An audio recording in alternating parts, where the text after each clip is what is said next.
dikatakan gereja melahirkan Yesus? Di mana malah dikatakan gereja melahirkan Yesus? Coba saya tanya kamu. Itu tipologi. Itu kan itu bercerita tentang Yesus kok, gereja melahirkan Yesus. Gimana sih ini? Tadi di ayat 5 cerita tentang siapa, Bapak? Bapak Hermawan. Di ayat 5 itu cerita tentang Yesus dan Maria. Ya, sejak kapan gereja melahirkan Yesus? Pak, Anda mengatakan itu gereja sempurna. Sejak kapan gereja melahirkan Yesus? Ayat 5 ini tipologi. Ngawur. Kemudian jawab dulu. Jawab dulu. Jangan kemana-mana. Saya kalau diskusi straight kepada topik. Anda mengatakan itu gereja sempurna. Jawab saya ya. Yesus dilahirkan oleh gereja itu sejak kapan? Yesus melahirkan gereja gimana tuh? Loh, tadi kau bilang di ayat itu gereja sempurna. Padahal itu menceritakan Yesus dilahirkan oleh Bunda Maria. Sekarang saya tanya kamu, sejak kapan gereja melahirkan Yesus? Ini tipologi, seperti kamu tadi menceritakan itu loh. Jadi perempuan ini di ayat 5 itu siapa yang melahirkan gembala segala bangsa? Iya, di ayat 5 Maria. Jawab dulu. Dulu Maria. Oke, gembala segala bangsa siapa? Gembala segala bangsa siapa? Yesus. Loh, Maria dan Yesus yang diceritakan. Kenapa kau bilang gereja melahirkan Yesus? Aduh, MBG, Prabowo, Pak Prabowo, MBG, aduh, susah ini. Kau sudah jawab, lalu kau putar di ayat 6. Pak, kamu sudah jawab, tapi kau putar isinya di ayat 6. Maka saya tanya, sejak kapan gereja melahirkan Yesus? Jawab dulu itu. Enggak, ini di mana Mesirnya? Ini kan disediakan suatu tempat baginya oleh Allah. Ya, Bunda Maria pernah melarikan diri ke Mesir atau tidak, Hermawan? Pernah melarikan diri ke Mesir atau tidak? Berapa sih? Jawab. 3,5 tahun. Jawab. Ya, pernah nggak melarikan diri ke Mesir? Jawab dulu itu. Selama 3,5 tahun. Saya tidak tanya berapa lama. Ini orang gimana sih? Jawabannya. Pertanyaan saya. Ya. 10 hari. Itu dengerin. Aduh ya ampun. MBG perlu Pak Prabowo. Saya tanyanya bukan lamanya. Saya tanya, pernah nggak Bunda Maria? Aduh, ini kalau diskusi dengan para bidat ini susah banget. Kita samakan persepsi dulu. Kita samakan persepsi. Iya. Nah, sebentar Pater, saya pastikan dulu. Pernahkah Bunda Maria melarikan diri ke Mesir, Pak? Iya, sama Yusuf. Halo? Oke. Iya, melarikan diri ke Mesir itu? Iya. Peristiwanya itu kenapa mereka melarikan diri? Karena apa? Ya kan dikejar-kejar Herodes. Iya, Herodes mau melakukan apa? Itu yang saya tanya. Ya, pembunuhan anak-anak. Membunuh anak, oke. Tapi apakah anak bayi dari Bunda Maria ini terselamatkan atau tidak? Ya, selamat. Baik, selamat. Apakah kemudian setelah Herodes yang membuat hukum itu meninggal, apakah mereka kembali ke kampung halamannya? Ya, ke Nazaret. Ke Nazaret. Nah, di dalam ayat yang tadi baru dibaca, peristiwanya adalah mereka melarikan diri. Ya, melarikan diri dan ternyata dilindungi oleh Tuhan. Ya, dan sehingga bayi Yesus tidak dibunuh. Nanti tergenapi firman yang mengatakan dari Mesir kupanggil anakku, maka mereka pulang kampung yang Bapak bilang. Ya. Jadi di dalam Wahyu 12 itu bercerita mengenai flashback tipologi tentang Bunda Maria di mana dia mengalami peristiwa itu. Makanya di ayat 5 ketika orang bertanya, siapa gembala segala bangsa? Ya nggak mungkin tokoh yang lain, pasti Yesus. Siapa yang melahirkan Yesus? Bunda Maria. Berarti tokoh yang diceritakan adalah dua itu. Bukan sedang cerita gereja sempurna yang Bapak bilang. Karena apa? Resikonya kalau dikatakan itu bercerita tentang gereja sempurna, loh, kapan gereja melahirkan Yesus? Sementara Yesus dilahirkan oleh Bunda Maria. Yang diceritakan bukan soal gereja, tetapi yang diceritakan soal perempuan yang melahirkan gembala segala bangsa yang mengalami penganiayaan. bahkan pengejaran. Itu yang dibahas di situ. Kalau diputar kemana-mana lagi, ya sakarepmu. Ya ini agak aneh juga kalau soal padang gurun di mana tempat disediakan suatu tempat baginya oleh Allah, bukan Mesir di sini. Dan itu yang di ayat yang Padang gurun itu Mesir itu padang gurun nggak, saya tanya? Ya, Pak Hermawan, kayaknya ini kalau di sini umat bingung nih, nggak ngerti kapan. dengarkan dulu. Ini datang-datang nggak ada sopan santunnya juga ini. Datang-datang nggak ada sopan santunnya ini, Protestan nih. Ya, memang kau umat bingung. Kamu salam dulu dong. Aduh ya ampun. Salam dulu, shalom. titik paman Kia, jangan Oke, Hermawan, saya tanya. Saya tanya, Mesir itu padang gurun atau tidak? Jawab dulu. ya Mesir Mesir ya, padang gurun atau tidak? bukan padang gurun. Mesir kok padang gurun gimana? Wah, ini nih pengetahuan alamnya nggak ngerti orang ini. Mesir itu banyakkan padang gurun atau enggak, Pak? Padang pasir sebagian. Pak, padang gurun, padang pasir sama. Aduh, ya ampun. Sekolah di mana Bapak ini? Itu di Timur Tengah. Ya, saya tanya, Mesir itu padang gurun nggak? Ya sebagian dong. Ampun, Pak. Memang. Pak, saya ulangi ya. Nah, teman, jangan nekat yang Aduh. nyata kamu. Nekat. Belajar di mana orang ini? Dipelihara 3,5 tahun. Iya, itu artinya tadi saya sudah jelasin, dilindungi oleh Allah sehingga bayi Yesus tidak dibun-bun. Ampun. Ini tempatnya belum Ini tahu, Pak. Karena apa tempatnya lagi? disediakan suatu tempat baginya oleh Allah. Ya udah dah, sakarepmu lah. Iya. Lanjut Romo. Emang tukang ngeyel kok. Silakan kita Mau dijelasin ke tukang ngeyel mau 100 kali juga nggak ngerti kok. Oke, baik Pak Hermawan, kamu itu tafsir bebasnya luar biasa. Begini loh Pak Hermawan, harus ada kamu itu gerejamu itu menafsirkannya datanya mana, gitu loh. Jangan tafsiranmu yang ke bawah. Nanti kalau umat lain juga menafsirkan berbeda, gitu loh. Oke, silakan Romo untuk. Ya, saya kira coba kita samakan dulu persepsi kita bersama dulu. Apa itu tabut? Tadi saya bilang tabut itu sebenarnya tempat untuk bertemu, ya, simbol kehadiran Tuhan, melambangkan kehadiran Allah yang hidup. Kita catat ini ya, lambang dari kehadiran Allah yang hidup di tengah umat sebagai tempat. Kalau dalam perjanjian lama itu sebagai wadah untuk tempat penyimpanan loh hukum 10 perintah Allah. Itu perlu kita catat. Harus kita lihat itu wadah ini tabut ini sebagai tempat di mana Allah berdiam, hidup di tengah umat. Kita kembali ke perjanjian baru, masuk ke perjanjian baru. Maria tabut perjanjian baru. Kalau kita baca dalam Lukas bab 1 ayat 35,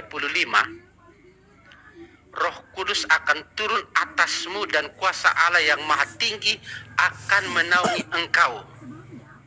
Sebab anak yang akan kau lahirkan itu disebut kudus, anak Allah. Kita coba melihat istilah kata menaungi. Ya. Kata menaungi ini kalau kita gambarkan juga dengan bagaimana Allah pada perjanjian lama menaungi tabut perjanjian yang sudah kita baca dalam Keluaran bab 40 ayat 34. Satu baca dulu Keluaran bab 40 ayat 34. Keluaran 40 ya, Romo ya, ayat 34. Ayat 34. Lalu awan itu menutupi kemah pertemuan dan kemuliaan Tuhan memenuhi kemah suci. Amin. Sekali lagi kita konteks bagaimana malaikat datang itu kepada Maria itu ya. Roh Kudus akan turun atasmu dan kuasa Allah yang maha tinggi akan menaungi engkau. Kemudian dalam Dia ambil itu di yang luar. sama, Lukas bab 1 ayat Jangan, 39. jangan. Kalau kita baca seluruh perikop, kita bab 1 ayat 39 sampai 56. Kakak Itu sujalan dia itu kakak. paralel Kakak. dengan 2 Samuel Pisra, bab Pi, 6. kakak sujalan. Lihat kakak. Coba dulu. 2 Samuel bab 6. Lihat kakak, Pi, cepat. Kakak sujalan itu. 2 Samuel bab 6. Oke. Mulai dari mana, Romo? Baca saja sampai di mana sebelum stop. Iya. Daud mengumpulkan pula semua orang pilihan di antara orang Israel, 30.000 orang banyaknya. Kemudian bersiaplah Daud, lalu berjalan dari Baale Yehuda dengan seluruh rakyat yang menyertainya. Langsung Untuk- ke ayat 9 saja. Pada Lihat waktu bagaimana tabut perjanjian Tuhan itu sampai kepada itu. Ya.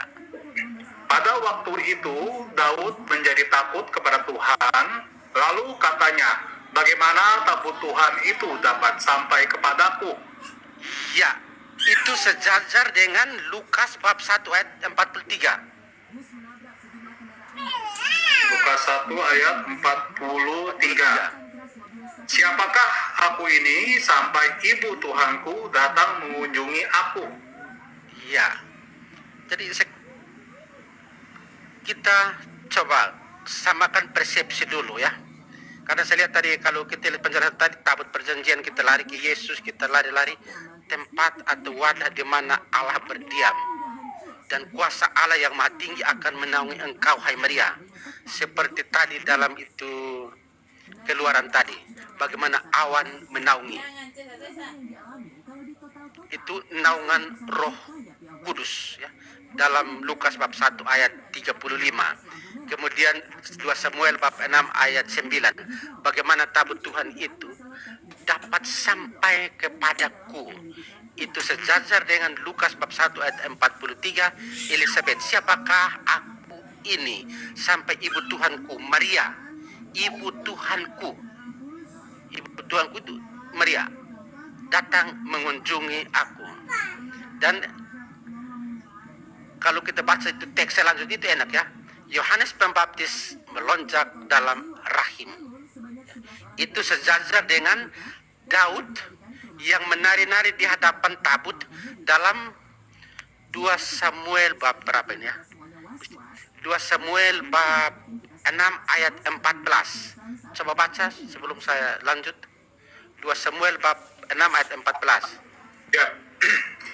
Dan Daud menari-nari di hadapan Tuhan. Dengan sekuat tenaga, ia berbaju efod dari kain lenan. Ya, tabut perjanjian itu tinggal berapa itu Maria tinggal berapa ini bulan dengan Elizabeth?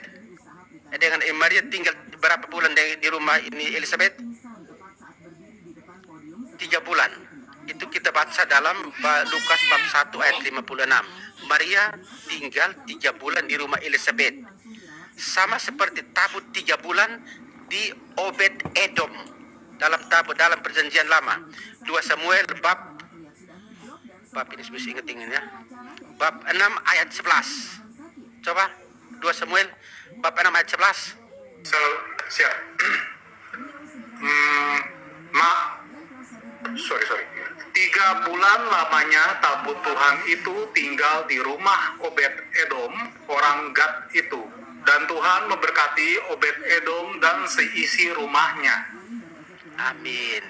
Sama dengan Maria tinggal 3 bulan di rumah Elizabeth dalam Lukas bab 1 ayat 56. Selesai. Supaya badan lebih sehat bugar. Jangan diforsir juga, Pak. Ingat, kesehatan Bapak juga penting. Apalagi Selesai, sayang. ketemu para keluarga korban. Siap, Romo. Terima kasih.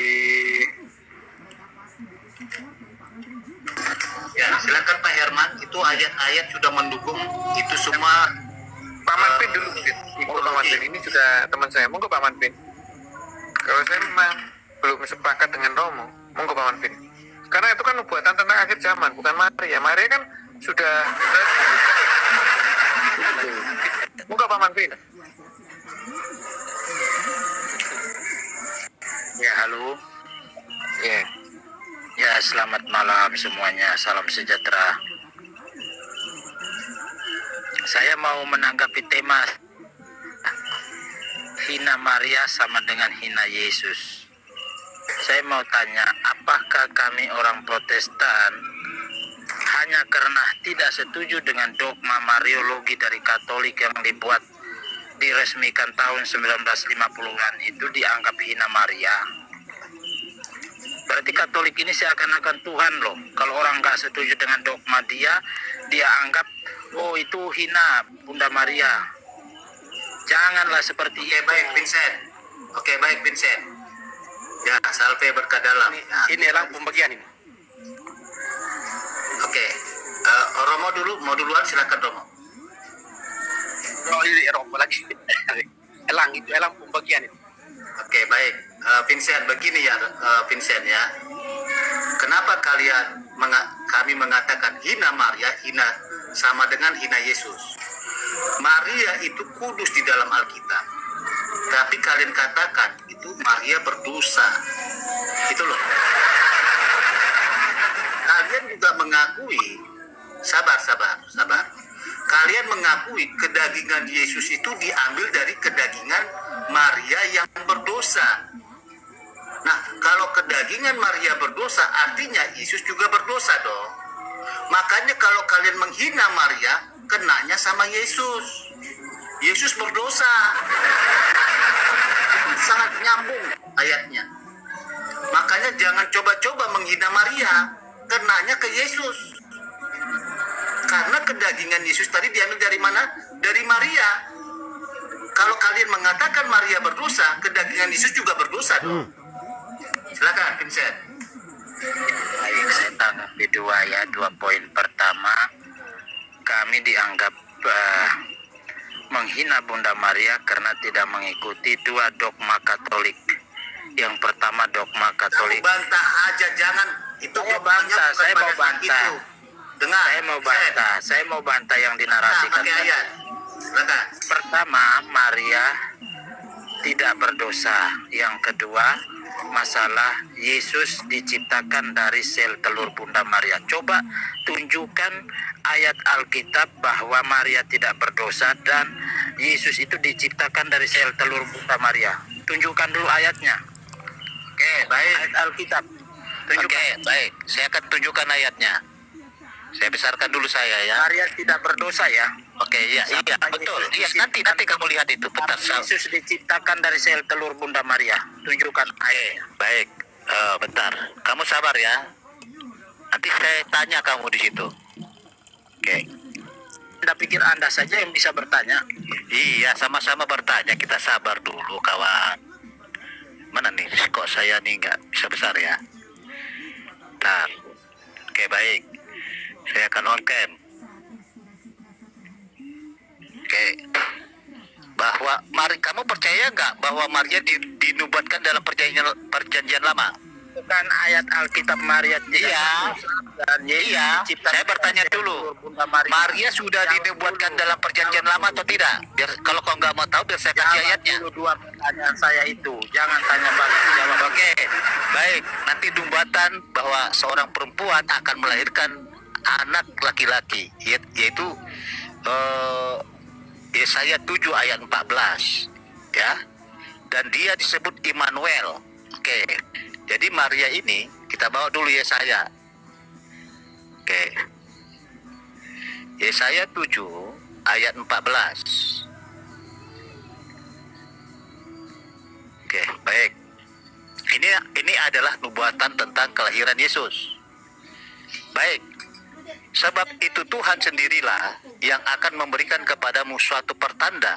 Sesungguhnya seorang perempuan muda mengandung dan akan melahirkan seorang anak laki-laki, dan ia akan menamakan dia Immanuel. Oke, ini tergenapi nanti di dalam Matius. Oke. Matius 1. Oke, kata Immanuel ya. Oke, baik. Nih. Ntar dulu ya, saya bawa Matius 1 ayat yang ke 2122 2122 ya. Oke, baik. Oke, ini dia. Oke. sesungguhnya anak darah itu akan mengandung, anak darah ini pasti perempuan kan, dan melahirkan seorang anak laki-laki, dan mereka akan menamakan dia Immanuel. Loh, kok tepat sekali, kok sama kata-katanya ya. Oke, berarti Maria seorang perempuan sudah dibuatkan perjanjian lama. Oke, kembali kita ke Maria itu di mana. Tunggu, saya potong sedikit dulu. Coba itu kafe sudah datang, kasih naik dia. Siapa Romo? Ada di bawah itu. Oke, Romo kafe sudah ada di bawah itu, kasih naik dia. Oke. Romo KP.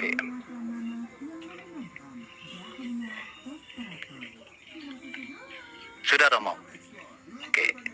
Oke, kita lihat apakah Maria itu kudus atau berdosa dalam perjanjian lama. Oke, kita lihat. Kejadian 3 ayat 15. Oke. Nanti ini dikuatkan oleh tulisan Bapak Gereja ya. Tulisan Bapak Gereja. Tapi kita bawa dulu dari ayat. Nah, ini Allah berbicara kepada ular. Ini ularnya Vincent ya. Anda nggak percaya. Ularnya Vincent ini. Ular Saya kalian Katolik yang ular setan. sudah. Jangan marah dulu. Karena kalian kan mengatakan Maria berdosa. Bentar. Menghina Di Bunda sini. Maria lalu mengatakan Protestan yang hina. Oke, di sini kita lihat nanti. Kita lihat, sabar dulu, ya. Ini Allah berbicara. Aku akan mengadakan permusuhan. Ini permusuhan ya, antara engkau dan perempuan ini. Ini engkau ini pasti ular. Saya bertanya, perempuan ini siapa, Bang Vincent? Silakan buka mic-nya. Baik. Sesungguhnya anak darah ini akan melahirkan, tapi tidak ada sesungguhnya sel telur Maria akan menjadi Jangan Yesus. kemana-mana, Tuhan nanti. Kita sudah, Alkitab tidak mengatakan. Dengar Tidak dulu. dijawab. Saya izin turun. Dengar dulu. Oh, kabur kan? Nah ini pertanyaan sederhana. Siapa perempuan ini? Kamu kan mau Tidak bertanya. dijawab. Kamu kan bertanya. Ayat-ayat melenceng semua itu kita menjawab pertanyaan. Dengar saya. dulu. Saya tidak. Perempuan ini siapa ini di sini? Siapa perempuan ini? Tunjukkan ayat Alkitab Maria. Ya, ini saya mau tunjukkan ayat. Perempuan di sini Satu-satunya siapa? manusia setelah Yesus adalah Maria. Tidak Gak bisa berdosa. jawab kamu kan? Gak bisa. Ayat Oke, juga saya lanjutkan. yang mengatakan sesungguhnya Ini. sel telur Maria lah yang jadi Yesus. Ya, Tunjukkan oke. ayatnya. Sel telur itu, ya, namanya kalau untuk terjadi anak itu ada sel telur dan sel sperma. Itu ilmu pengetahuan, Baik, sains. Dengar dulu. Saya tanya. Sabar, kamu mau mengatakan mana Bunda Maria itu kudus? Sabar kamu dulu. Pertanyaan saya di sini, permusuhan ini antara ular dan perempuan ini. Perempuan ini siapa di sini? Hawa kah? Atau perempuan Siripka kah? Atau Esther kah? Silakan dulu. Siapa perempuan Maria. di sini? Bang Vincent, Perempuan silakan itu, menjawab. saya kasih tahu ya. Nah, Perempuan itu adalah Hawa. oke, baik. Oke, cukup di situ. Hawa. Ya, Oke. perjanjian lama. Oke, baik. Si Hawa sudah jatuh dalam dosa. Si ular jatuh dalam dosa. Oke, nalar kita, orang yang bermusuhan, apakah antara orang yang berdosa dengan orang yang berdosa, atau orang kudus dengan orang kudus, atau yang ketiga, orang kudus dengan orang berdosa? Yang bermusuhan di mana di sini? Baik, sebelum saya jawab itu, saya harus buat pernyataan dulu bahwa dua pertanyaan saya tadi tidak dijawab oleh Anda. Jawab di sini dulu. Kita ada bermusuhan. Ini ada permusuhan di sini. Orang yang bermusuhan itu apakah orang penjahat dengan penjahat, atau orang yang baik dengan orang yang baik, atau orang yang baik dengan orang yang jahat? Yang mana yang saling bermusuhan? Gak bisa ketemu. Orang kudus tidak akan bermusuhan dengan siapapun. Yang bermusuhan adalah penjahat. Kan ini memang Dosa dengan inilah dosa. inilah gak nyambung makanya ya. Kalau di sini kamu belum tamat permusuhan di sini, gak bisa kita lanjutkan. Yang bermusuhan ini siapa di sini? Antara yang jahat kah, atau yang sama dengan yang jahat, atau yang kudus dengan yang kudus? Si ular ini gak mungkin kudus. Itu pasti. Paman Nilang, saya bantu Orang jahat Vincent. ini. Saya bantu Vincent ya. Tidak usah bantu Jadi saya. Tidak usah ini bantu saya. Vincent, Kenapa Nggak takut usah setiap kau saya ajari ngomong? saya, kau Rosetamu, manusia biadab, Rosetamu kau. takut. Sebentar. Sembah Jadi yang patung, ditanya lalu kau begini, mau ngajarin Vincent. saya. Kenapa takut? Sebentar. Saya Kau beritahukan sembah kamu patung, sederhananya kok. begini. Patung dikasih nama Maria. Bentar, jangan kemana-mana. Bentar Paman Ilang, saya bantu Terbesar dia dulu. kalian Karena nggak sadar kalau selama saya ini. bicara, biasanya setan Iya, dalam diri orang itu guncang soalnya. Konsepnya Oke. beda. Sebentar. Saya Kalian jawab ya. Bunda Maria Jadi loh begini selama- Vincent. Sebentar. Apakah kebenaran itu kawan dengan kejahatan atau berlawanan? Berlawanan atau kawan? Saya tanya. Gimana? Kebenaran? Apakah saya ganti kalimatnya, kau tidak tangkap. Apakah permusuhan dan perdamaian itu adalah berkawan atau tidak, atau berlawan? Makin bingung dia. Saya tidak bisa Gini aja. menjawab pertanyaan Oke, yang salah. saya uraikan Salah, lagi saya sederhana tidak Pak akan Manilang. jawab. Hawa, Pertanyaan yang salah, saya tidak akan sebentar. Soalnya MBG dibutuhkan di sini. Sebentar. Hawa itu sudah jatuh dalam apa? dosa. MBG itu Sebentar apa? Pak, sebentar Saya Pak. tanya dulu. Sebentar Kalau kau Bapak mau Vincent. ad hominem saya lah. Sebentar. Gini, Om Vincent. Hawa. Begini. Hawa. Nah, saya sederhanakan dulu Paman. Hawa itu sudah jatuh dalam dosa. Iblis atau ular itu juga sudah jatuh dalam dosa. Apakah mereka bermusuhan atau berteman? Justru mereka bermusuhan. Itulah Tuhan menyelamatkan manusia. Apakah mereka bermusuhan? Anda pikir sama-sama jatuh dalam dosa tidak bisa bermusuhan? Bermusuhan bisa. Tuhan membuat itu. Oke. Nah, Gini, kamu udah salah di sini nalarmu sudah salah, Vincent. Orang gosip itu berteman dengan gosip itu jahat ya, identik dengan jahat. Orang gosip itu berteman dengan orang yang baik atau orang berteman dengan orang gosip? Baik, apakah kalian tahu enggak orang-orang Farisi mengusir setan? Orang-orang Farisi Aduh, ini memang gak nyambung, memang perlu MBG. yang tidak percaya Yesus pun bermusuhan dengan setan kok. Mereka mengusir setan. kebenaran Iya, makanya bermusuhan karena dengan bermusuhan kejahatan, itu kan? makanya diusir, ngawur. Karena bermusuhan itulah itu diusir. Karena selesai, kalian kan? punya otak berpikir Maria itu tidak berdosa, makanya bermusuhan dengan Dengar, gini ya. Orang yang bermusuhan akal sehat, nalar sehat, itu antara orang yang kudus, perempuan ini adalah kudus. Dan engkau ini, ular ini kan sudah jatuh dalam dosa awalnya. Ini nggak bisa bertemu ini antara yang kudus dengan yang berdosa. Jadi kalau si Hawa kau Iya. bilang di sini, dengar, ayat itu tidak menulis. kalau Hawa itu kan sudah jatuh dalam dosa, tidak mungkin bermusuhan. Artinya mereka itu si Hawa dalam kuasa si iblis. Karena si Hawa sudah menuruti apa yang dikatakan si iblis, si ular tadi. Ya, sudah mengikuti, gak mungkin. Justru si Hawa patuh pada si ular. Oke? Sederhana, bahasa sederhana saya buat. Ya, jadi karena si Hawa sudah patuh pada ular, makanya dia pengikut si ular tadi, si iblis. Nah sekarang ini salah total kalau ini si Hawa. Berarti ini adalah si Bunda Maria. Bunda Maria itu tidak pernah melanggar perintah Allah. Justru dia taat kepada perintah Allah. Apa dikatakan malaikat Gabriel? Allah menyuruh malaikat Gabriel pergi ke sebuah kota Nazaret, ya, seorang perawan. Beritakan kepada dia bahwa dia akan mengandung seorang anak laki-laki. Apa jawaban Bunda Maria? Terjadilah padaku menurut perkataanmu. Taat loh. Nah si Hawa, dia dikatakan oleh Allah, jangan makan buah itu. Ya, semua buah yang di dalam taman ini boleh kamu makan, tapi jangan makan buah itu yang di tengah-tengah. Tetapi apa yang dilakukan oleh si Hawa? Malah dimakan. Artinya ada dua perbedaan wanita di perjanjian lama dan perjanjian baru. Hawa yang lama tidak taat kepada perintah Allah, sedangkan Hawa dalam perjanjian baru taat kepada perintah Allah. Jadi perempuan ini Berarti bukan si Hawa tetapi Maria. Justru ini adalah nubuatan ke depan. Karena dari mana kita tahu ini nubuatan? Kita lihat antara keturunanmu dan keturunannya akan meremukkan kepalamu. Nah, yang meremukkan kepala ular ini siapa? Yesus. Berarti ini berbicara ke depan dalam perjanjian baru. Nah, kalau berbicara perjanjian baru, itu yang melahirkan Yesus adalah Maria, perempuan ini. Makanya dikatakan kudus.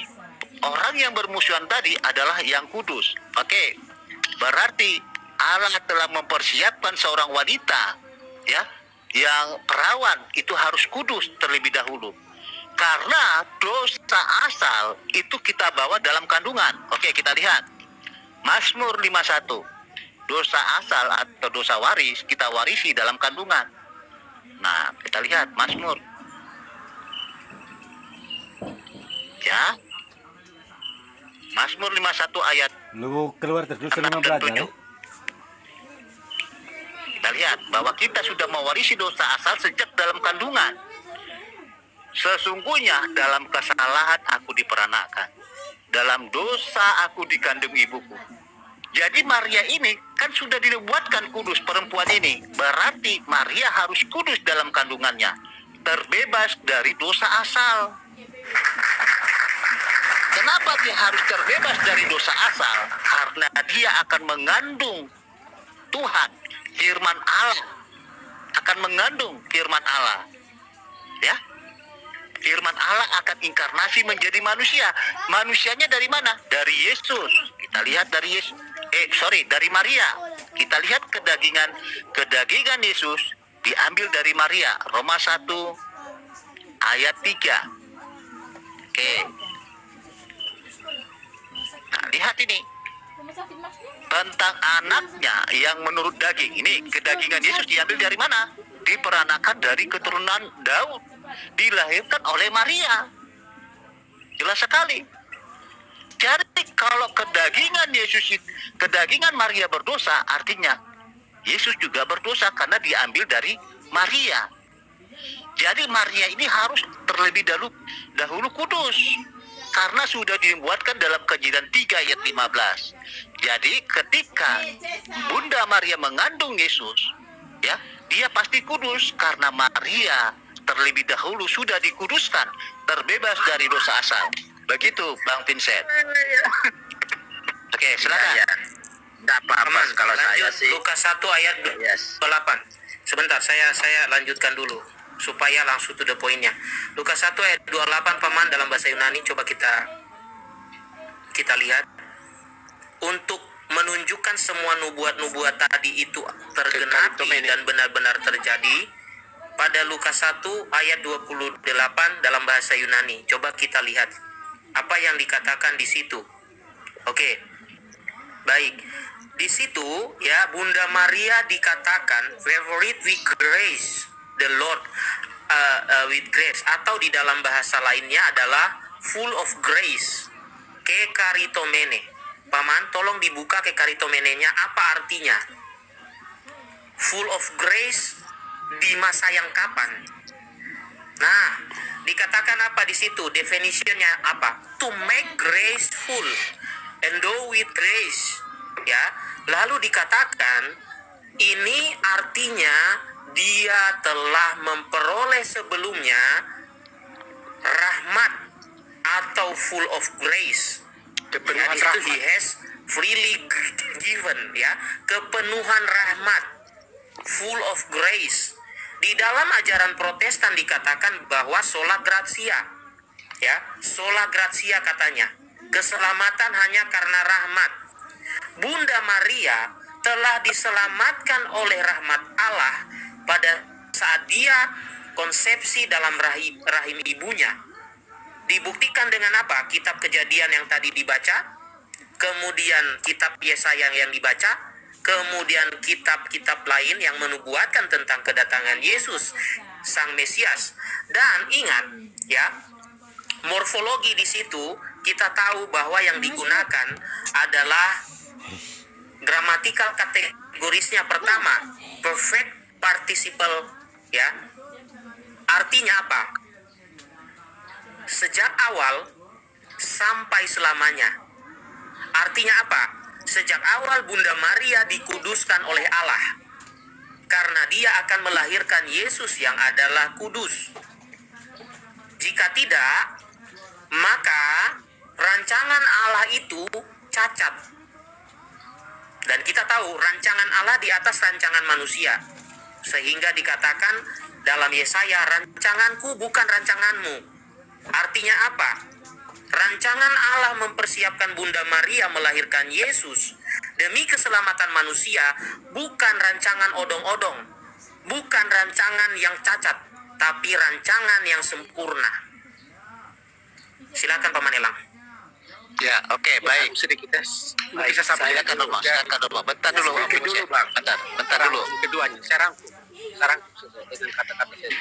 Kita tadi kejadian bab 3 ayat 15 tadi itu, sebenarnya Allah mengadakan permusuhan antara perempuan itu dengan iblis. Dan Maria adalah perempuan itu yang dijanjikan oleh Allah yang akan mengalahkan iblis. Perlawanan total dengan iblis inilah yang mengisyaratkan kemurnian Bunda Maria, kebebasan dari dosa. Kemudian tadi singgung juga Lukas 1 ayat 28. Salam hai engkau yang penuh rahmat, dikaruniai, ya penuh rahmat. Yang dalam bahasanya tadi itu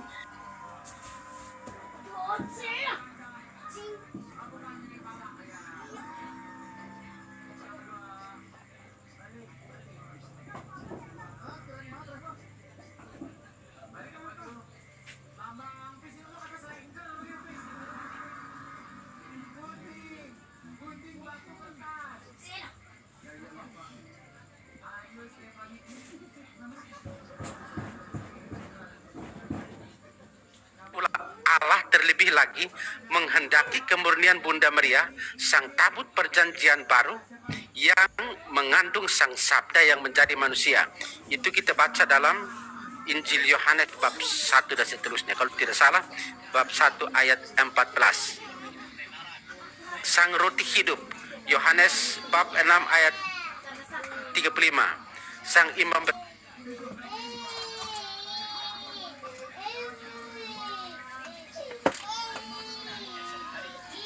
terpisah dari orang-orang berdosa, sehingga tidak mungkin ia lahir dari seorang perempuan yang berdosa. Sekali lagi, Ibrani bab 7 ayat 26, Kristus adalah sang imam besar yang tanpa dosa, terpisah dari orang-orang berdosa.